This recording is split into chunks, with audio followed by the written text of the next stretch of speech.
राधे राधे। कैसे हैं आप सभी? आशा करती हूँ अच्छे होंगे, स्वस्थ होंगे। आज जिस विषय में हम लोग चर्चा कर रहे हैं वो है घर का मंदिर। ठीक है कि घर के मंदिर में आखिर ऐसी कौन सी छोटी छोटी सी बातें हैं जिसका हमें ध्यान रखना चाहिए। तो सबसे पहले जो हम लोग पूजा करते हैं, जो हम लोगों के पूजा का स्थान होता है, वो ईशान कोण में होना चाहिए। ईशान कोण अर्थात उत्तर और पूर्व मिला का जो कोना होता है उसे ईशान कोण कहते हैं। अगर आप इस दिशा में पूजा करते हैं तो इसका फल बहुत अधिक होता है।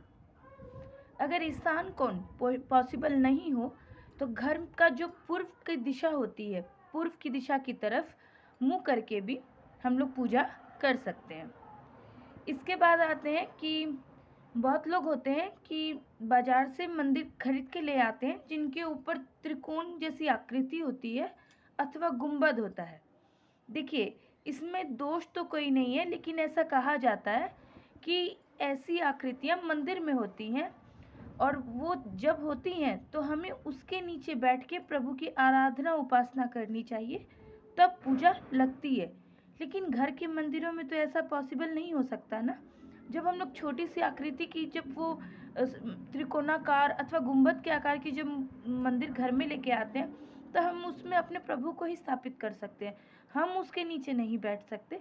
इसीलिए यथासंभव हो सके तो कोई भी चौकोर आकार हो, प्रभु के लिए कोई स्थान तैयार करे, कोई टेबल हो, कोई चौकी हो, कोई बिना त्रिकोणाकार अथवा बिना गुंबद वाली आकृति हो, तो उस जगह पे आप प्रभु की पूजा अर्चना करेंगे तो इसका फल आपको बहुत ज़्यादा लगेगा। उसके बाद आते हैं कि पूजा घर का जो रंग होना चाहिए वो बहुत ही चटकीले भड़कीले रंग नहीं यूज़ करने चाहिए। वो आप हल्के पीले रंग, सफ़ेद रंग, मतलब हल्के रंगों में आपको पूजा का जो स्थान है उस जगह का जो रंग रखना चाहिए वो आपको हल्के रंगों में रखना चाहिए। ठीक है।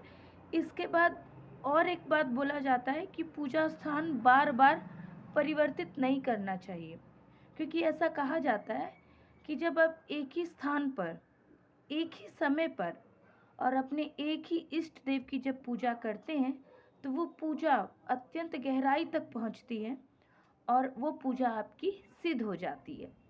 तो इस तरीके से भी आप पूजा, जो पूजा का आपका स्थान है उसको आप तैयार कर सकते हैं। इसके बाद आते हैं कि पूजा स्थान पे जो आपके भगवान की मूर्तियां हैं वो आपकी 6 इंच से ज़्यादा बड़ी आप मूर्तियां नहीं रख सकते। हाँ, अगर आप फ़ोटो लगाना चाहते हैं तो आप कितनी भी बड़ी फ़ोटो लगा सकते हैं, इसमें कोई भी बाधा नहीं है।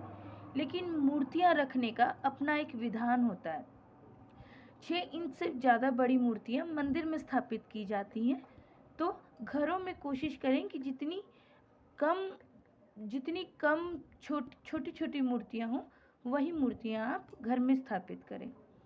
इसके अलावा आप देखिए, पूजा घर में प्रभु की जो स्थापना की जाती है क्यों की जाती है? ताकि आपका जो मन है वो एकाग्रचित होकर प्रभु के चरणों में वंदना कर सके। तो इसीलिए बहुत अधिक भगवान लगाने की आपको आवश्यकता नहीं है। जिस भगवान को आप अपना आराध्य मानते हैं, जिनकी आप उपासना कर सकते हैं, आपको उतने ही भगवान पूजा स्थान पर स्थापित करने चाहिए। इसके अलावा आपको पूजा स्थान पे एक शंख, एक घंटी, 3 गोमती चक्र अवश्य रखने चाहिए। और डेली पूजा के समय ये एक नियम रखना चाहिए कि आप एक लोटे में जल भरकर पूजा स्थान पे रखें और अगले दिन जब आप दोबारा पूजा करने जाएं तो उस जल को किसी अपने बगीचे में पौधे में डाल दीजिए और तत्पश्चात फिर फ्रेश जल भरकर लोटे में आप फिर पूजा स्थान पे रख दीजिए। ऐसा आपको नियमित रूप से करना चाहिए। तो इससे आपके जो भी मनोरथ होते हैं वो बहुत ही जल्दी सिद्ध होते हैं। इसके बाद आते हैं, आपको अपना जो समय है वो एक निश्चित कर लेना चाहिए। ये नहीं कि कभी इस समय पूजा कर रहे हैं, कभी उस समय पूजा कर रहे हैं। पूजा का एक समय निर्धारित अवश्य कर लेना चाहिए और पूजा के समय घंटी और शंख अवश्य बजानी चाहिए। हाँ, अगर आप शिव पूजन कर रहे हैं तो उसमें आप शंख का प्रयोग नहीं करेंगे, ये बात आप समझ लीजिए। इसके अलावा और भी बहुत से तथ्य हैं, जैसे एक-एक चीज़ को अगर हम बारीकी से जानें तो वीडियो बहुत ज़्यादा लंबी हो जाएगी। तो आज की वीडियो यहीं पे विराम करते हैं और अगले टॉपिक के साथ फिर पूजा घर से रिलेटेड ही अगर आपको कोई और सवाल हो, कोई आपके प्रश्न हो तो आप हमसे पूछ सकते हैं। राधे राधे।